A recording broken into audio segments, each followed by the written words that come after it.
দিচ্ছেন পরের জন্মে দুটো হাত দুটো পা পাবার চান্স পাবেন, আর যারা হাত তালি দিচ্ছেন না, হাত পাবার আর চান্স নাই, দুটো পা আছে, পরের জন্মে আর দুটো পা যোগ হয়ে যাবে। চারটে পা হলে কি হয় বলুন তো?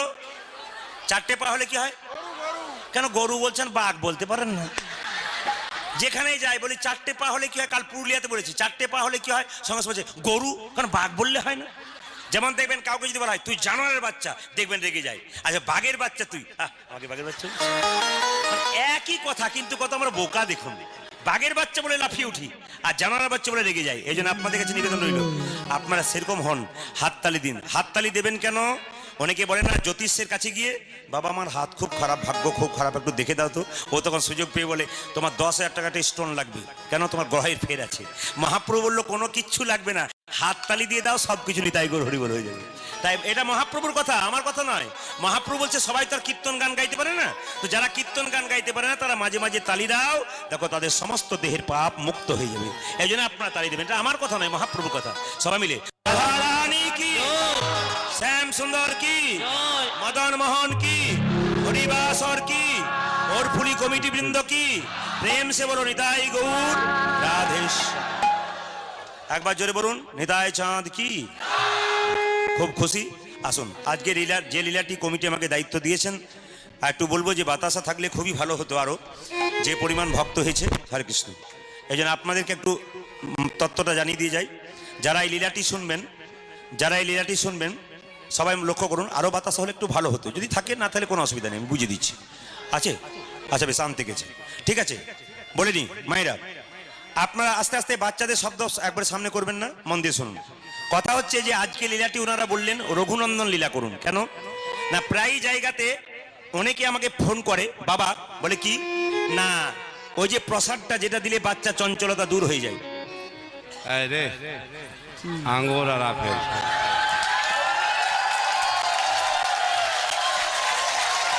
আঙ্গুরও এসেছে, আপেলও এসেছে, আপেলও চলে এসেছে। কি করে মাঝে মাঝে টিপে দেখছি যে প্লাস্টিকের বটে না আসল বটে, দেখলাম না আসল বটে।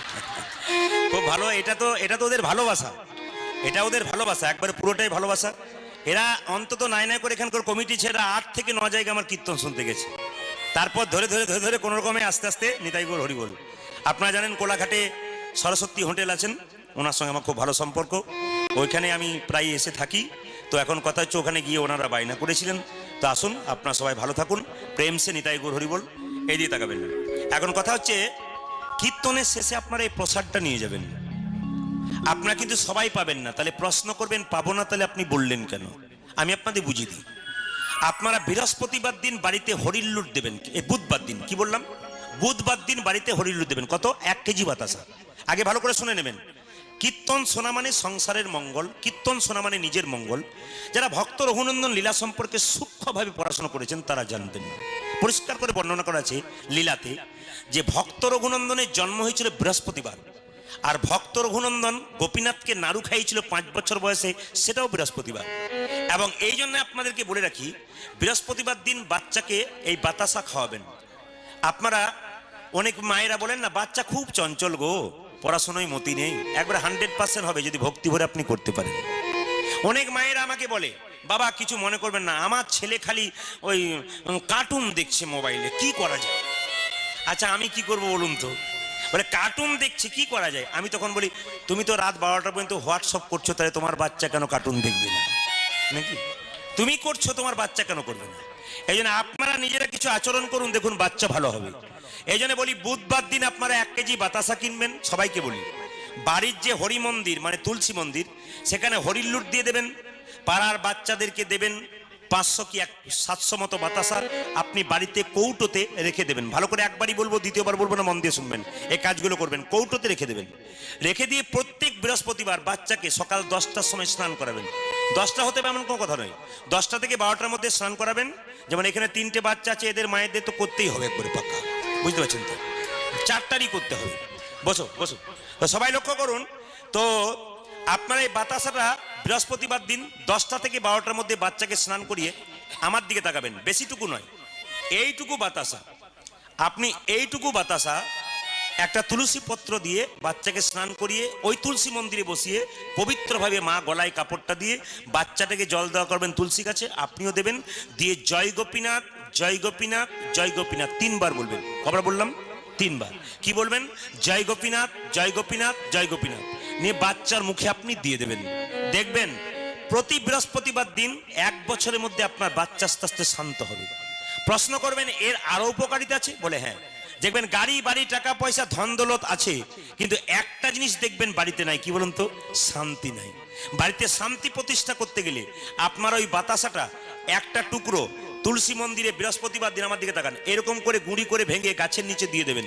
প্রতিদিন 1 ঘটি করে জল দেবেন। দেখবেন 1 বছরের মধ্যে প্রতি বৃহস্পতিবার কিন্তু বাতাসা দেবেন, আর 1 ঘটি করে জল প্রত্যেক দিন করে দেবেন। দেখবেন 1 বছরের মধ্যে বাড়িতে শান্তি শৃঙ্খলা প্রতিষ্ঠা হচ্ছে।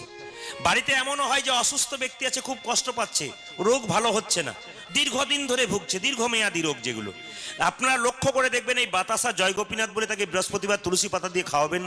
দেখবেন 1 বছরের মধ্যে তার অনেক উপশম হয়ে যাবে। ভক্তি যার কৃষ্ণ তার সর্বশাস্ত্রে কয়, ভক্তি না থাকলে কৃষ্ণ দেখিলে কি বা হয়। এই জন্য ভক্তি ভরে যদি কেউ করতে পারেন তাহলে লাভ থাকবে, আর যদি আপনার ভেতরে ভক্তি না থাকে তাহলে আপনি কোনোদিনই পাবেন না। এই জন্য ভক্তি ভরে বসবেন। আর আপনাদের কাছে একটা নিবেদন রইল, এই বাতাসা প্রসাদ আমি কিন্তু কীর্তনের শেষে একটু ছড়িয়ে দেবো। তো অনেকে মারামারি করে নিয়ে নেবেন, লাফালাফি করে নিয়ে নেবেন, চাপাচাপি করে নিয়ে নেবেন, অসুবিধা হয়, এই জন্য আমি ছড়াবো না। এই ভাইদের কাছে থাকবে, যদি কারো বাড়িতে খুব অসুস্থ, খুব খুব মানে নেহাত উপায় নেই, তিনি একমাত্র আস্তে আস্তে ওনাদের কাছ থেকে নিয়ে যাবেন, সবাই নেবেন না। তাছাড়া আপনি বাড়িতে যে হরিলু দিচ্ছেন ওটাতে আপনি পেয়ে যাবেন। যে ঘটনাটা আজকে বর্ণনা করব, বর্ধমান জেলার শিখণ্ড গ্রাম। ওই শিখণ্ড গ্রামে 2 ভাই ছিল, বড় ভাইয়ের নাম মুকুন্দ সরকার আর ছোট ভাইয়ের নাম নরহরি। একটু বলবেন, বড় ভাইয়ের নাম কি বললাম? মুকুন্দ সরকার। আর ছোট ভাইয়ের নাম কি বললাম? নরহরি। ও মায়েরা, বড় ভাই ডাক্তারি করতো, কবিরাজি চিকিৎসা করতো, আর ছোট ভাই তার সঙ্গে কম্পাউন্ডারি করতো। তো একদিন ছোট ভাই বড় ভাইকে বলছে, দাদা সারা জীবন তো শুধু চিকিৎসাই করে গেলে, একবার ভগবান দর্শন করবে না? দাদা বলল, কোথায় যাবি রে? কেন নবদ্বীপে চলো, শ্রীবাসঙ্গনে একবার মহাপ্রভুর কৃপা পেয়ে আসি আমরা দুজনে মিলে, তাদের আশীর্বাদ পেলে না আমাদের কাজ অনেক এগিয়ে যাবে। এখানে একটা দামি কথা, যারা কীর্তন শুনছেন সকাল থেকে, যারা যে কোনো কাজ করেন, যদি আপনি ভক্ত হয়ে যান, দেখে নেবেন পাক্কা কথা, এই প্রদীপ পালের 100% কথাটা শুনে রাখুন, একবারে মাথায় রাখবেন। আপনারা যেখানেই কীর্তন হবে, আপনি ভক্তি ভরে মহাপ্রভুর কথা, কৃষ্ণের কথা শুনবেন, আপনি যে কাজে হাত দেবেন সে কাজ আপনার এগিয়ে যাবে। কেন? কৃষ্ণের কৃপা আপনারা এমনি এমনি হয় না। আপনি 3 ঘন্টা কীর্তন শুনবেন না, 6 ঘন্টা 6 বার উঠবেন আর 3 বার গল্প করবেন, তাহলে আপনার কৃপা হবে না। সত্য যুগের মানুষরা ধ্যান করতো কত দিনের পর দিন, ত্রেতা যুগের মানুষরা যজ্ঞ করতো, সেটা আমাদের দরকার নাই। 3 ঘন্টার কীর্তন শুনবে একটু ভক্তি ভরে, ব্যাস দেখবেন আপনার রাস্তা সব পরিষ্কার হয়ে যাবে। মুকুন্দ বলছে, তাহলে কিভাবে যাব? বলছে, শোনো দাদা, অনেকটা তো রাস্তা, তখন তো গাড়ি ঘোড়ার ব্যাপার ছিল না, ট্রেনও ছিল না, বাসও ছিল না, ওই তাহলে হেঁটে হেঁটে যেতে হবে। হেঁটে হেঁটে যেতে গেলে কি করতে হবে? কৃষ্ণ নাম করতে করতে যেতে হবে। তো মহাপ্রভুর কাছে শিবাসঙ্গনে, শিখণ্ড থেকে শিবাস অঙ্গন অনেক রাস্তা, হাঁটতে হাঁটতে যাচ্ছে। এখন 5 মিনিটের রাস্তা আমরা হাঁটতে পারি না, টোটো ধরি, আর তখন কত রাস্তা কৃষ্ণ নাম করতে করতে চলে গেছে। ওই জন্য শুনে রাখুন, ছোট ভাই বলল, অনেক রাস্তা যদি হাঁটা যায় আর কৃষ্ণ নাম করতে করতে চলে যায়, রাস্তা নাকি খাটো হয়ে যায়। আপনারা দেখবেন অনেক রাস্তা হাঁটবেন, যখন বোর লেগে যাবে, কষ্ট লেগে যাবে, আপনি কৃষ্ণ নাম করতে করতে চলে যান, আপনার রাস্তা আপনি খাটো হয়ে যাবে। ছোট ভাই আর বড় ভাই দুজনে যাচ্ছে, সবাই মিলে কৃষ্ণকে, এই দিকে তাকাবেন।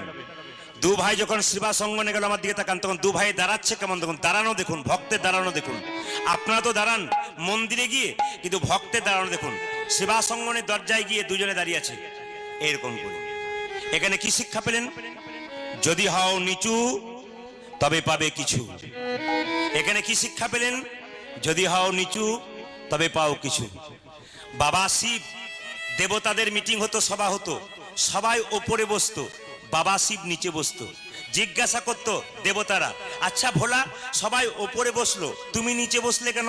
ভোলা বলতো, ওপরে বসলে পড়বার ভয় থাকে, নিচে বসে গেলাম। নানা যারা চেয়ারে বসছেন আপনাদের বলি নেই কেন, ওই তত্ত্বটা নয়। তত্ত্ব কি? আপনারাও তো বলবেন, প্রদীপ বাবু আপনি তো তক্তার উপরে বসেছেন, আমরা তো নিচে বসেছি। হ্যাঁ হ্যাঁ, আমি তো চৌকির উপরে দাঁড়িয়ে আছি, আমি তো চৌকিদার। আপনার জমিতে বসে আছেন, আপনার তো জমিদার। এই জন্য আপনারা জমিদারের মতো বসে আছেন। এখানে ওপরে বসার কথা বলা হয় নাই। তত্ত্ব কি বলছে? অহংকারের মঞ্চে বসো না, অভিমানের মঞ্চে বসো না। ভেতরে যদি কারো একটু অহংকার হয়ে যায় তবে তার নিতাই গৌর হরিবল হয়ে যাবে। আমি শুধু আপনাদের বোঝাতে চাই কিসের অহংকার। হরে কৃষ্ণ। কিসের অহংকার? এখনই আছেন, এখনই নাই। কীর্তন শুনতে এলেন, গ্যারান্টি নাই বাড়ি যাবেন। বাড়ি যাবেন রাস্তাতে, গ্যারান্টি নাই আপনি রাত্রিবেলায় শুলে সকালবেলায় চোখ খুলবেন, যখন তখন চলে যেতে পারেন। জয়নগর কলকাতা মোয়া তৈরি হয় আপনারা সবাই জানেন। জয়নগর রেল স্টেশনের কাছে একটা শ্মশান আছে, ওখানে একটা চায়ের দোকান আছে খুব নাম করা। আমরা যখনই যাই ওই দোকানে একটু করে চা পান করি। তো যখনই বসে আছি দেখতে পেলাম একটা মৃতদেহ এলো একটা এসি গাড়িতে চাপিয়ে, মরে গেছে। তাকে এসি গাড়িতে ফুলের মালা দিয়ে কত রকম বাজনা বাজিয়ে তাকে নিয়ে আসা হলো। কিন্তু কিছুক্ষণ পর দেখলাম আবার একটা টলিতে করে একটা ভিখারিকে খড়ের দড়িয়া ছেঁড়া তালায় দিয়ে বেঁধে নিয়ে আসা হলো। ওই ভিখারিটা কোনোদিন ওই কোটিপতি লোকটার বাড়ির দরজায় যেতে পারে না ভয়ে। বাবু বলেছে কিন্তু বাবু সাড়া দেয় নাই। আজকে যখন শ্মশানের চিতাতে দুজন পাশাপাশি শুয়ে আছে, যেন বলা বলি করছে, ভাই আসার সময় আমরা এক, যাবার সময় এক, মাঝখানটাতে আমি বড় লোক আর তুমি গরিব লোক। কিসের অহংকার? এইটাই আপনাদের কাছে নিবেদন রইল। টাকার অহংকার। চোখ মুজলে, চোখ খুললে সকাল, আর চোখ না খুললে তো পরকাল হয়ে যাবে মা। এই জন্য বলে রাখি, মিষ্টি ব্যবহার করুন, ভালো ব্যবহার করুন। জীবনে যখন সংসার ছেড়ে যাবেন না, লোকে বলবে আহ লোকটা কত ভালো ছিল, জানবেন আপনি স্বর্গে যাবেন। আপনার মৃত্যুর পর লোকে যদি বলে লোকটা খুব দুষ্ট ছিল, বদমাইশ ছিল, এর মতো বদমাইশ লোক আর পৃথিবীতে একটাও নাই, গেছে শান্তি হলো, আপনি পাক্কা নরকে যাবেন। আপনি ভালো কাজ করবেন, আপনার মৃত্যুর পর আপনি যখন শুয়ে থাকবেন তখন মনে হবে ঘুমাচ্ছে, আপনি বলবেন আহ লোকটাকে দেখে এলাম গো যেন ঘুমাচ্ছে। কিন্তু আপনি খারাপ কাজ করবেন, আপনার মৃত্যুর পর মুখটা বিকৃত বিভৎস হয়ে যাবে, 4 দিন দেখে ঘুম হবে না। মৃত্যুতেই বোঝা যায় আপনি স্বর্গে গেলেন না নরকে গেলেন। ওই জন্য বলে রাখি মা, অহংকার কিসের? এখনই আছে, এখনই নাই। রামকৃষ্ণ পরমহংসদেব বলল, তোমার বাড়িতে কেউ যদি যায়, দুটো মিষ্টি জল যদি না দিতে পারো, দুটো মিষ্টি কথা অন্তত শুনিয়ে দিও। কেন? মিষ্টি কথা শোনালে মিষ্টি জলের উপরে হবে। আপনি 5 রকম মিষ্টি দিলেন আর বাংলার 5-এর মতো মুখটা করে রাখলেন, যেন হলে মনে হবে মিষ্টি খাই নাই, বিষ খেয়ে নিলাম। ওই জন্য বলি, কখন যে পদ্মপাতার জল করে টলমল কেউ চলে যাবে কেউ জানে না। মুকুন্দ সরকার নরহরি এরকম করে যখন দাঁড়িয়ে আছে, মহাপ্রভু বলছে এ এ এ শ্রীবাস, দুজন ভক্ত আমাকে দেখতে এসেছে। আচ্ছা, ভক্ত যদি কাই মনে কোনো বাঞ্ছা করে, ভগবানের সাধ্য নাই সেই বাঞ্ছা নাই পুরে। ভক্ত তো আমাকে দেখবার জন্য এসছে। শ্রীবাস দেরি করছো কেন? চলো সুরধ্বনি তীর দিয়ে একটু হরিনাম গাইতে গাইতে যাই, ওরা দুজন আমাদের দর্শন করুক। আচ্ছা, ভক্ত দর্শন করতে গেছে, ভগবান দর্শন করাচ্ছেন। আপনি যে মন নিয়ে এখানে আসবেন সেই মনে ভগবানকে পাবেন। ভগবান বলেছেন মন মনা ভাবা, তোমার মনটা আমাকে দাও, আমি আমার মনটা তোমাকে দেবো। তোমার মন আমাকে না দিলে আমি আমার মন তোমাকে কি করে দেবো? মহাপ্রভু কি করলো? সেবাসঙ্গম থেকে বেরিয়ে 2 ভাইকে দেখা দেবার জন্য সুরধ্বনি তীর দিয়ে হরিনাম গাইতে গাইতে যাচ্ছে। 2 ভাই দাঁড়িয়ে আছে, এবার আশীর্বাদ পাবে। কি আশীর্বাদ পাচ্ছে দেখুন। মহাপ্রভু শিবাসকে ডেকে বলছে, শিবাস বলে দাও, ওদের মধ্যে যে ছোট ভাই নরহরি সরকার, সে সারা জীবন আমার সঙ্গে কীর্তন করবে, আমার সঙ্গে থাকবে। আর ওদের মধ্যে যে বড় ভাই মুকুন্দ, তাকে বলে দাও সে আমার 100 জন্ম কৃপা পাবে না। এটা কিরকম বিচার হলো বাবা? আপনারা কীর্তন শুনতে এসছেন এখানে, 2 ভাই কীর্তন শুনতে এসছেন। এক ভাই কৃপা পেলো, এক ভাই পেলো না। যে পেলো তার তো আনন্দ হবে, আর যে পেলো না তার তো কত কষ্ট হবে। এখন শিবাস এসে বলছে, এই যে তোমাদের মধ্যে ছোট ভাইকে আমি গো, আমি কি নাম তোমার? আমার নাম হচ্ছে নরহরি সরকার। ও, তোমার জন্য প্রভু বলেছে তুমি সারা জীবন প্রভুর সঙ্গে থাকবে, কীর্তন করবে, হরিনাম করবে, প্রভুর সঙ্গে সঙ্গে থাকবে। বড় ভাই বলছে, হ্যাঁ গো, আমি যোকে টেনে নিয়ে এলাম, আমার জন্য প্রভু কি বলেছে? তোমার জন্য প্রভু বলেছে তুমি 100 জন্ম সঙ্গ পাবে না, তুমি 100 জন্ম কৃপা পাবে না। যখনই বলেছে 100 জন্ম কৃপা পাবে না, সঙ্গে সঙ্গে বড় ভাই নাচতে শুরু করেছে, জয় গৌর জয় গৌর। শ্রীবাস চমকে গেছে। শ্রীবাস বলছে, মুকুন্দ তোমাকে প্রভু বললো 100 জন্ম সঙ্গ পাবে না। আমাকে যদি কথা বলতো আমি তো বিষ খেয়ে আত্মহত্যা করে দিতাম। কথা শুনে মুকুন্দ বলছে, শোনো শোনো, প্রভু যদি বলতো কোন জন্মে সঙ্গ পাবো না, তাহলে না হয় আমি বিষ খেয়ে আত্মহত্যা করে দিতাম। প্রভু বলেছে 100 জন্ম সঙ্গ পাবো না, 100 জন্ম না হয় গৌর গৌর বলে কেঁদে বেড়াবো। কিন্তু যখন 100 জন্ম পেরিয়ে যাবে, 101 জন্মে প্রভুর সঙ্গ পাবো। শিখলেন তত্ত্বের দিকে আসি। ধৈর্য যার ভগবান তার, ধৈর্য যার নাই তার ভগবান নাই। যুধিষ্ঠির পঞ্চপাণ্ডবের দাদা, তিনি ছিলেন স্থির ব্যক্তি, তিনি ভগবানকে পেলেন। আর চঞ্চল ছিল শত ভাইয়ের দাদা দুর্যোধন, তিনি ভগবানকে পেলেন না। কেন? মায়েরা, বাবারা, দাদা ভাইরা শুনে রাখুন, এ সংসারে যে পুরুষ খুব চঞ্চল তার জীবন উন্নতি নাই। পরিষ্কার জেনে নিন, আপনি সমাজ সংসারে দেখবেন যে পুরুষ খুব চঞ্চল, এখানে ওখানে বসে, মাথার ঠিক নেই, স্থিরতা নেই, তার জীবনে কোনো উন্নতি নাই। গাড়ি বাড়ি টাকা পয়সা তার কিচ্ছু হয় না, ভগবান তো পাই না, ওটাও পর্যন্ত হয় না, বাড়িতে কাউকে সুখ দিতে পারে না। যে মেয়ে দেখবেন সংসারে খুব চঞ্চল, ওর জীবন উন্নতি হয় না। কেন? ওই মেয়ে তরকারি রাঁধতে গিয়ে দুবার নুন দিয়ে দেবে, বাড়ির লোকের কাছে গাল খাবে, এই নিয়ম। এই জন্য আপনাদেরকে বলে যায়, মন দিয়ে শুনবেন, পঞ্চপাণ্ডবের দাদা যুধিষ্ঠির তিনি স্থির ব্যক্তি ছিলেন, ভগবান পেলেন।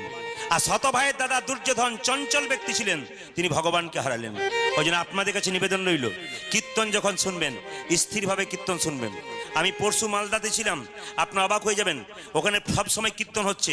আমাকে বেলা 3টে থেকে দিয়েছিল, কেন না বহু দূর দূর থেকে 50-60 কিলোমিটার দূর থেকে লোক আসবে, রাত্রিবেলায় বাড়ি যেতে পারবে না, 3টে থেকে দিচ্ছিল। তো ওই দুপুরবেলায় রোদ্রে মেয়েরা ছেলেরা সব একটা করে থলে নিয়ে আর নিজে একটা আসন নিয়ে বসে আছে। জিজ্ঞেস করলাম, আপনি আসন নিয়ে এসছেন? আসন তো আছে। বলে না না, বাড়ি থেকে কীর্তন শুনতে গেলে শাস্ত্র বলছে একটা আসন আনতে হয়, আপনার ব্যাগের মধ্যে ছোট্ট একটা আসন আনতে হয়। আচ্ছা, আসন যদি না পান, মানে ভালো আসন, কুশাসন যদি না পান, আপনি যে আসনটা কিনেছেন কম বলে সেটাই নিয়ে আসবেন। যদি কম বলে আসন না পান, তাহলে যে আসন আছে আপনার বাড়িতে সেই আসনটা নিয়ে আসবেন। সেটাও যদি না পান, তাহলে কমিটি যে আসনে দিয়েছে বসতে, সেটাও তো বসবেন। কিন্তু ভেবে দেখুন তো, বুকে হাত দিয়ে বলুন তো দাদা ভাইরা, আপনার কি আসনের উপরে বসছেন না চটির উপরে বসেছেন? বলবেন চটিগুলো কোথায় রাখবো? কীর্তন শুনবো না, চটির দিকে মন দেবো। আর কিছু বিশিষ্ট ভদ্রলোক আছে দেখবেন, ওনারা কীর্তন শুনতে আসেন না, চটি খুঁজতে আসেন। পুরোনো চটিগুলোকে দিয়ে উনি নতুন চটি দিয়ে চলে। ভদ্রলোক কিছু আছেন আর কি, এগুলো আছে। এগুলো সব মহাপ্রভুর কৃপা। কেন বলুন তো? ও পরের জন্মে চামার কুলে জন্ম নেবে আর কি, ওই জন্য ওকে ওই অবস্থা করেছে। পরের জন্মে ও চামার কুলে জন্ম নেবে, ওই জন্য ও জুতো চুরি করে করে বেড়াচ্ছে। এই জন্য দেখবেন যারা জুতো চুরি করে আর কাল থেকে করবে না, সব চামার কুলে জন্ম নেবে।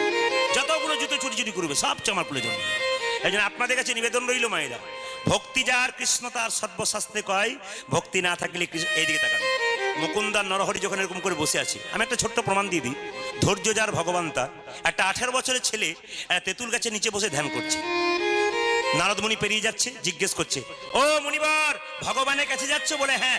জিজ্ঞেস করে তো, আমি তেঁতুল গাছের নিচে ধ্যান করতে বসলাম, আমার 18 বছর বয়স, কতদিন পরে ভগবানকে পাবো?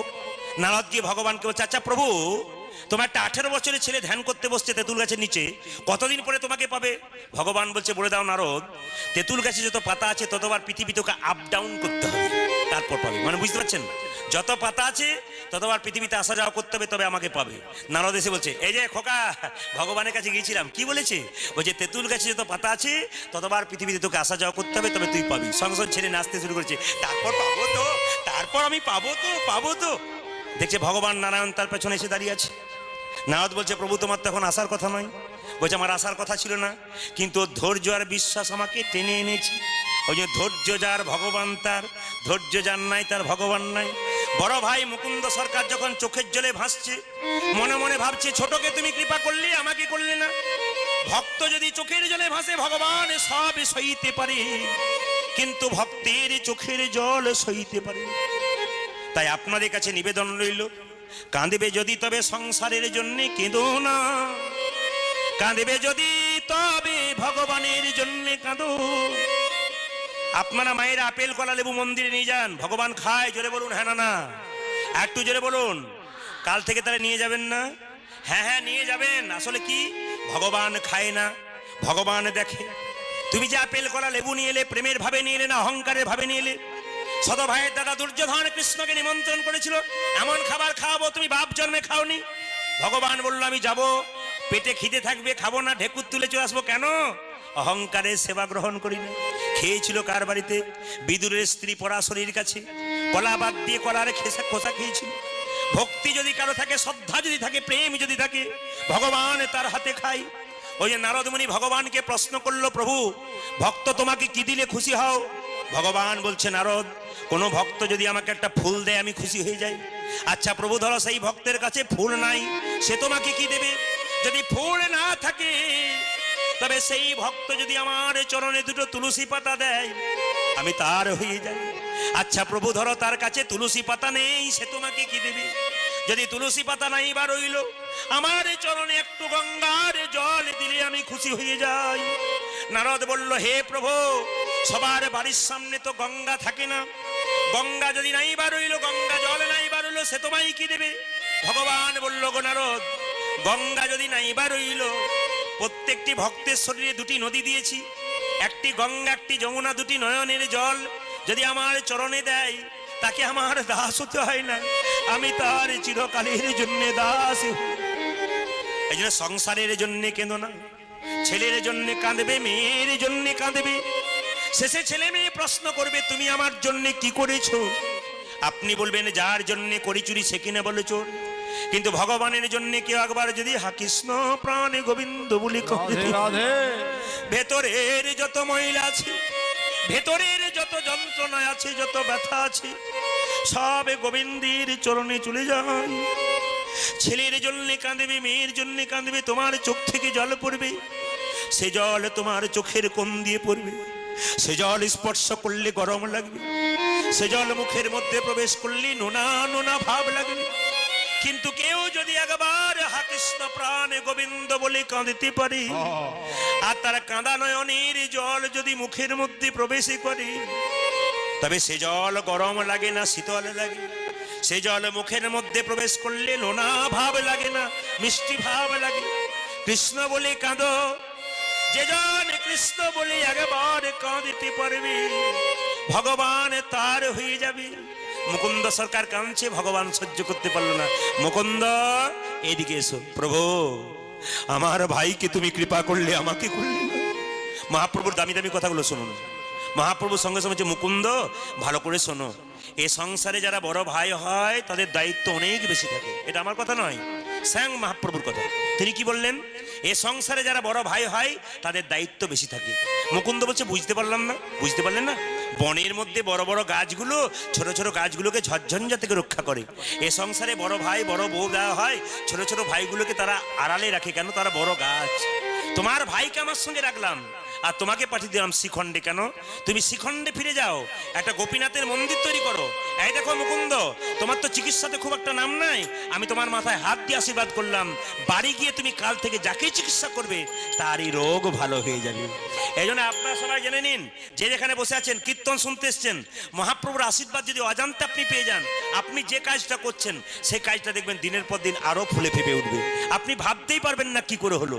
মুকুন্দ, তুমি আর দেরি করো না, তুমি বাড়ি ফিরে যাও, জীবের দ্বারে হরিনাম দাও, গরিবের চিকিৎসা করো, বড়লোকের করো না। ফিরে কীর্তন শুনতে এসছেন। কয়েকদিন আগে শিবরাত্রি, কয়েকদিন আগে শিবরাত্রি চলে গেছে, আপনারা সবাই জানেন। তো শিবের কথা যখন প্রথমে বললাম, কালকেও যেখানে গাইছিলাম, শিবরাত্রি উপলক্ষে হচ্ছে 11 দিন ধরে অনুষ্ঠান। আপনাদের কাছে নিবেদন রইল, শিবের কিছু তত্ত্ব কথা আপনাদের সামনে বলবো, আপনারা একটু মন দিয়ে শুনবেন। শিবের কথা, আপনার বৈদ্যনাথ ধাম গেছেন কেউ কোনদিন? বৈদ্যনাথ ধাম ঝাড়খণ্ড, দেখবেন শিব আছে বৈদ্যনাথ। ওই শিবের কথা একটু বলে রাখি আপনাদের, তার ফাঁকে একটা কথা বলে রাখি। মুকুন্দ সরকার তার স্ত্রীকে খুব সম্মান করত। বাড়ি ফিরে গেল তো এদিকে দেখেন, তার স্ত্রীকে খুব সম্মান দিত। দাদা ভাইরা যারা কীর্তন শুনতে এসছেন, তাদের কাছে নিবেদন রইল, বাড়ির মেয়েদেরকে আপনার সম্মান দিন। হরে কৃষ্ণ। বাচ্চাদের শব্দ একটু বন্ধ করুন। বাড়ির মেয়েদেরকে সম্মান দিন। বাড়ির লক্ষ্মী স্বরূপিণী মেয়েদেরকে যে সম্মান দেয় না, সে সংসার উন্নতি হয় না। তবে এ বলে এই নয়, আপনাকে সম্মান দিচ্ছে বলে আপনি কারো ঘাড়ের উপরে চাপবেন, সেটাও নয় কিন্তু। এটা ভেবে রাখবেন আপনারা। কেন বলুন তো? ও মায়েরা, পতি যদি পতির মতো হয় সংসার সুখের হয়, আর পত্নী যদি পত্নীর মতো হয় তবে সংসার সুখের হয়। পতি যদি বেলা 12টার সময় এলো, এক গ্লাস জল চাইলো, আর আপনি বলেন গড়িয়ে খেতে পাচ্ছ না, ইনি পত্নী নন, ইনি পেতনি। আর স্বামী যদি রাত্রি 12টার সময় রোজগার করে এসে মদ খেয়ে বাড়ি ঢুকলো, স্ত্রীকে অত্যাচার করলো, এ স্বামী নয়, এ আসামি। আপনারা আসামি হবেন না, আপনারা পেতনি হবেন না, পত্নী হন, স্বামী হন, সংসার সুখের হবে। কীর্তন শুনতে গেলে এই জিনিসগুলো, নারী যদি পুরুষের পাশে থাকে, নারী যদি নারীর মতো হয়, পুরুষ ওপরে ওঠে। নারী ছিল কে? চিন্তামণি, বিল্লমঙ্গলকে ব্রাহ্মণের ছেলে কৃষ্ণ পাইয়ে দিয়েছিল।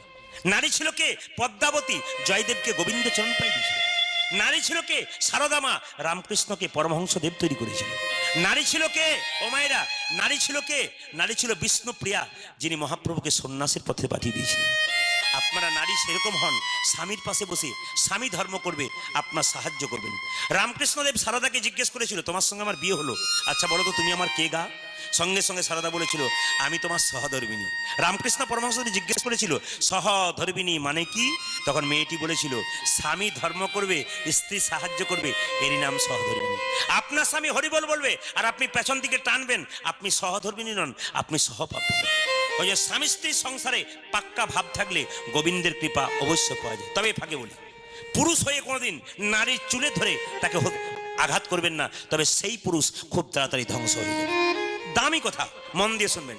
কোন পুরুষ যদি কোন স্ত্রীর, কোন মেয়ের, নিজের স্ত্রী নয় পর মেয়ের, পর স্ত্রীর যে চুলের মুঠি দিয়ে তাকে মারধর করে, চুলের মুঠি দেয়, চুলে হাত দিয়ে আঘাত করে, জানবেন সেই পুরুষ ধ্বংস হবে। প্রশ্ন করবেন কে হয়েছিল? দেখে নিন, দেবকীর বিয়ে দিয়েছিল কে? কংস মহারাজ। যখন আকাশবাণী হয়ে গেল, দৈবকীর অষ্টম গর্ভের সন্তান তোমার হত্যাকারী হবে, আর সঙ্গে সঙ্গে কংস তখন মনে মনে ভাবলো, না রহেগি বাঁশ, না রহেগি বাঁশরি। আরে দৈবকী, তুই বেঁচে থাকলেই তো তোর ছেলে হবে। চুলের মুঠি ধরে তাকে রথ থেকে নামিয়েছিল। যেদিন চুলের মুঠি কংস ধরেছিল, সেই দিন থেকে কংস ধ্বংসের পথ পরিষ্কার। দ্রৌপদী দেখবেন, যখন তার দুঃশাসন তার চুলের মুঠি ধরে এনেছিল, দুঃশাসন শেষ হয়ে গেল, দুর্যোধন শেষ হয়ে গেল। কেন? মেয়েদের চুলের মুঠিতে হাত দিতে নাই, আঘাত করতে নাই। বলবেন আর প্রমাণ কি? আর প্রমাণ আছে। সীতা যখন 14 বছর জন্য বনবাসে গেল, রাবণ যখন হরণ করেছিল, রাবণ তখন দেখবেন সীতার চুলের মুঠিটা ধরেছিল। রাবণ ধ্বংস হয়ে গেল ওই কারণে। রাবণ আরেকটি কারণে ধ্বংস হলো। কেন? দুটো কারণে ধ্বংস হয়েছে। কেন? সীতার চুলের মুঠি ধরেছে, আর একটা কারণ ছিল, সেই কারণটা হচ্ছে, ওই কারণটা আমি বলবো। রাবণের সঙ্গে যখন রামের যুদ্ধ হচ্ছে, শক্তি ক্ষয়ের জন্য গেল, রাবণের সঙ্গে রামের যুদ্ধ হচ্ছে, কোনো মতে রাবণ পারছে না, শুক্রাচার্যকে জিজ্ঞেস করলেন কি করব? শুক্রাচার্য বলছে, এক কাজ করো, তোমার গুরুকে? বলছে, আমার গুরু কৈলাসপতি বাবা শিব। বলছে, বাবা শিবকে যদি তুমি কৈলাস পর্বত থেকে লঙ্কাতে এনে প্রতিষ্ঠা করতে পারো, তাহলে তুমি কিন্তু যুদ্ধে জিতে যাবে। ও মায়েরা লক্ষ্য করুন, তাহলে রাম, কৈলাসপতি শিবের গুরুদেবকে, ভগবানকে রাম, তাই শিবের ভগবান রাম, আর শিবের শিষ্যকে কংস। এখন কংস গিয়ে বলছে, গুরুদেব, গুরুদেব। বলে কি? আপনি চলুন, আপনি না গেলে আমি যুদ্ধে জিততে পারবো না। সঙ্গে সঙ্গে বললো, আমি যাব? বলে হ্যাঁ। বাবা শিব একটু রাজনীতি করলেন, এখনকার যুগে রাজনীতি নয়, সেই রাজনীতি। কেমন রাজনীতি করলেন? বলছে, না বাবা, আমি যেতে পারি, আমার ষাঁড়টা একটু শরীর খারাপ আছে, আমি তো ষাঁড়ে চেপে যেতে পারবো না, অন্য কোনো ব্যবস্থা নিয়ে যেতে পারবো। শিব তো, রাবণ তখন বলল, আমি কৈলাস পর্বতে একবার তালি দিলাম তো কৈলাস পর্বত কেঁপে গেল, গুরুদেব তোমার কোনো চিন্তা নাই, কাঁধে চাপাবো তোমাকে, একবার লঙ্কায় নিয়ে চলে যাবো। এখন বাবা শিব মনে মনে ভাবছে, পারবে বেটা, কিন্তু আমি যদি চলে যাই তাহলে আমার প্রভু রামচন্দ্র হেরে যাবে, আর আমি যদি না যাই তবে আমার শিষ্য হেরে যাবে, দু নৌকাই পা। কিন্তু একটি শর্ত করলেন, শোন শোন, এ রাবণ, আমি তোর সঙ্গে যেতে পারি তোর কাঁধে চেপে, কিন্তু যেতে যেতে মাঝ রাস্তায় কোথাও যদি আমাকে একবার নামিয়ে দিস, আমি সেই জায়গাতে রয়ে যাব, আর ওখান থেকে যাব না। এই শর্তে চাপালে আমি চাপবো। রাবণ বলল, কোনো ব্যাপার নাই, তুমি আমার কাঁধে চাপো, এইখানে চাপাবো, তোমাকে সোজা লঙ্কায় গিয়ে প্রতিষ্ঠা করব। এই সুযোগে কিন্তু বাবা ভোলানাথ একটি রাজনীতি করলেন। কি রাজনীতি? না, পবন দেবের নাম শুনেছেন? জোরে বলুন হ্যাঁ না না। পবন দেব আর বরুণ দেব দুজন কিন্তু রাবণের কাছে চাকরি করতো, কোনো বেতন দিত না। বারবার শিবের কাছে গিয়ে বলতো, তোমার শিষ্য আমাদের কোনো বেতনই দেয় না, বিনা বেতনে খাটাই। বাবা বলল, সময় মতো সুযোগ হবে। রাবণ, বাবা তখন কি করলো? বরুণ দেবকে আর পবন দেবকে ডাকলো। বলছে, পবন দেব তুমি এক কাজ করো, মাঝ রাস্তাতে গাছের নিচে ব্রাহ্মণ সেজে দাঁড়িয়ে থাকো, আর বরুণ দেব তুমি জল হয়ে রাবণের পেটে ঢুকে যাও, তারপর আমি দেখছি মজা। জল হয়ে পেটে ঢুকলে কি হয় বুঝতে পারছেন তো? 3 ঘন্টা কীর্তন শুনে 2-1 উঠতে শুরু করেছে, তার মানে কি বলুন তো, জল বেড়ে গেলেই গন্ডগোল হয়। এখন পবন দেব কি করেছে? ব্রাহ্মণ সেজে রাস্তাতে গাছের নিচে দাঁড়িয়ে আছে, আর বরুণ দেব জল রূপে প্রবেশ করেছে কোথায়? রাবণের পেটে। রাবণ কাঁধে চাপিয়েছে, যত রাস্তায় যাচ্ছে তত বরুণ দেব চাপ দিচ্ছে। মনে মনে ভাবছে, আর তো কোনো উপায় নাই, যদি আমি নিয়ে লঙ্কায় যাই তাহলে কোনো অসুবিধা নাই, আর যদি আমি কাঁধে করে নিয়ে যদি নামিয়ে দিই তাহলে আমার তো নরকে জায়গা হবে, আর যদি আমি কাঁধে করে নিয়েই চলে যাই, প্রস্রাব যদি না করি, জলে চাপ দেয়, তাহলে কিডনির সমস্যা হবে। এখন কি করব? এখন মনে মনে ভাবছে কি করা যায়, চাপ দিচ্ছে কিন্তু বরুণ দেব, মানে আস্তে আস্তে প্রস্রাব এত চাপ পেয়েছে, মনে মনে ভাবছে তাহলে কি করা যায়। দূরে দেখলো একজন ব্রাহ্মণ দাঁড়িয়েছে। কার রাজনীতি? জোরে বলুন। শিবের রাজনীতি। বড় পবনদেব দাঁড়িয়েছে ব্রাহ্মণ রূপে, তার কাছে কি বলছে, ঠাকুরমশাই ঠাকুরমশাই বলে কি আমার প্রভুকে একটু কোলে দেবো, একটু রাখবেন। ও তখন বলছে না না আমার দ্বারা হবে না, বাইরে বলছে হবে না, আর ভেতর ভেতর বলছে ওই কেসের জন্যই তো আমি দাঁড়িয়ে আছি, ওইটাই তো আমার কেস, আমি দাঁড়িয়ে আছি। এখন পবনদেব চুপচাপ দাঁড়িয়ে আছে, সঙ্গে সঙ্গে বলে ঠাকুরমশাই যা চাইবেন তাই দেবো, কিন্তু আমার গুরুদেবকে একবার ধরতে হবে। সঙ্গে সঙ্গে ঠাকুরমশাই একটা সুযোগ পেয়ে গেল, উনি বলেন একটা শর্ত আছে। বলে কি, আমি 5 মিনিট ধরবো, 5 মিনিট এক সেকেন্ড হয়ে গেলে নামিয়ে দেবো। তখন সঙ্গে সঙ্গে রাবণ বলছে আমার 2 মিনিটেই হয়ে যায়, 5 মিনিট লাগবেই না। এখন যেই না বাবা বাবা কি করেছে, বাবা ভোলাকে কোলে দিয়েছে পবনদেবের। আর যখন রাবণ প্রস্রাব করতে গেছে, আজকে আবার এমন ব্যাপার, টাঙ্কি খালি হচ্ছে না, চলেই যাচ্ছে চলে যাচ্ছে। 5 মিনিট 1 সেকেন্ড হয়েছে, আর পবনদেব কি করেছে, বাবা ভোলাকে ওইখানটাতেই নামিয়ে দিয়েছে। যখনই নামিয়ে দিয়েছে, সঙ্গে সঙ্গে রাবণের প্রস্রাব বন্ধ হয়ে গেছে। হাতে জল নিয়ে সঙ্গে সঙ্গে বাবা শিব তলিয়ে যাচ্ছে, আর বাবাকে এরকম করে জোরে তুলছে। যত পাতালে তুলে যাচ্ছে, রাবণ এত শক্তিমান যে বারবার তুলছে বারবার তুলছে। এই তুলতে তুলতে ওপর পর্যন্ত তুললো, ওইখানে রয়ে গেল, আর ওখান থেকে এলো না। ওই তুলবার জন্য যে শক্তি ক্ষয় হয়েছিল, ওই শক্তি ক্ষয়ের জন্য রাবণ শেষ হলো, আর চুলের মুঠি ধরার জন্য রাবণ শেষ হলো। যদি ওই শিবকে আপনারা যদি দেখতে চান, তাহলে আপনার ঝাড়খণ্ডে যাবেন। কোথায় বলুন তো? ঝাড়খণ্ডে আপনার বৈদ্যনাথ ধাম, বাসুকিনাথ, দেওঘর, দেওঘর বাসুকিনাথ বৈদ্যনাথ ধাম যাবেন, দেখবেন ওখানে ওই বাবা শিব এখনো পর্যন্ত আছে। আসুন লক্ষ্য করুন। এখন যেই না মুকুন্দ সরকার বাড়ি ফিরে গেল, সঙ্গে সঙ্গে ছোট্ট একটা মন্দির তৈরি করলো। কার না? গোপীনাথের মন্দির তৈরি করলো। আর গোপীনাথের মন্দির তৈরি করে গরিবের চিকিৎসা করতে লাগলো, আর গাইতে লাগলো। কি গাইছে? আমার মন, ওই আমার সকালবেলায় ঘুম থেকে উঠে ভক্তি করে ভগবানকে ডাকলে ভগবানের কৃপা পাওয়া যায়। আপনার যে কোনো ব্যবসা করুন, যে কোনো কাজ করুন, সকালবেলায় ঘুম থেকে কাজ করবার আগে, প্রথমে কাজে যাবার আগে কৃষ্ণের চরণ স্মরণ করুন, আপনার লাভ হয়ে যাবে। গৌরের চরণ স্মরণ করলে লাভ হবে। মুকুন্দ সরকার ঘুম থেকে উঠে কোনো চিকিৎসা করতো না, প্রথমে মন্দিরে গিয়ে গোপীনাথের চরণ সেবা করতো। লাইন দিয়ে থাকতো প্রচুর লোক। সেই সময় মুসলমান নবাব মালদা থেকে এসেছিল, গৌড় থেকে, তার নাম নবাব হোসেন শাহ। তার এত পেটের যন্ত্রণা, কেউ ভালো করতে পারছে না। লোকে বলেছে তোমার পেটের যন্ত্রণা ভালো হবে, একটা উপায়। বলে কি, তুমি যদি ফকির সেজে যেতে পারো, বড় লোকের চিকিৎসা করে না, গরিবের করে।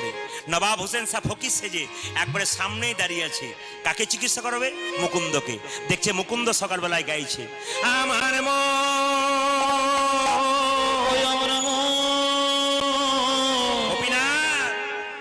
আমার কাছে টাকা নাই, পয়সা নাই, আমি তোমায় সোনার মন্দির তৈরি করে দিতে পারবো না। তবে যার কাছে টাকা পয়সা নাই, হে গোবিন্দ, সে মনে মন্দিরে তোমাকে রাখতে পারে। আমার তো টাকা নাই, পয়সা নাই, সোনা নাই, আমি তোমায় ভজনা করব কেন? আমার ওই আমার আমার মন মন্দিরে মদন দাঁড়াবে গো আসি ডাকি যাও। ওই আমার মন্দিরে মদন মোহন ধরবে বসি ডাকিয়া মন মন্দিরে মদন মোহন দাঁড়াবে গো আসি ডাকি। ওই আমার মন মন্দিরে মদন মোহন দাঁড়াবে বসি ডাকিয়া কাঁদিয়া কাঁদিয়া তব নাম লইয়া, আমি কাঁদিয়া কাঁদিয়া তব নাম লইয়া, কাঁদিয়া কাঁদিয়া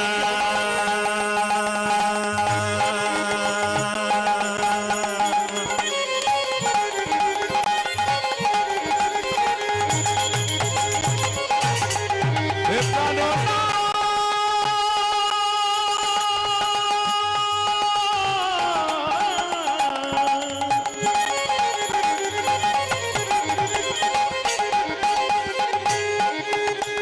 আমি কাঁদিয়া কাঁদিয়া তব নাম লইয়া জলে বুক ভাসাইয়া আমি কাঁদিয়া কাঁদিয়া তব নাম লইয়া, নয়ন জলে বুক ভাসাইয়া, মন্দিরে মদন মোহন দাঁড়াবে গো আসি ডাকিয়া। হরি বল। আমার মন মন্দিরে মদন মোহন দাঁড়াবে বসি ডাকিয়া এই যে তোমাদের মধ্যে সবচাইতে গরিব কে? মুকুন্দ বেরিয়ে এলো। নবাব হোসেন শাহ ফকির সেজে বললো, এই যে বাবা, আমি গরিব। কি নাম তোমার? আমার নাম হোসেন ফকির। কি হয়েছে? পেটের যন্ত্রণা। এক কাজ করো, জামাটা খুলে ফেলো। এত বড় বাংলার নবাব ফকির সেজে এসছে, জামা খুলবে? মনে মনে ভাবছে জামা আমি খুলতে পারি, পেটের রোগ ভালো না হলে বুঝতে পারবে আমি কে এসেছি।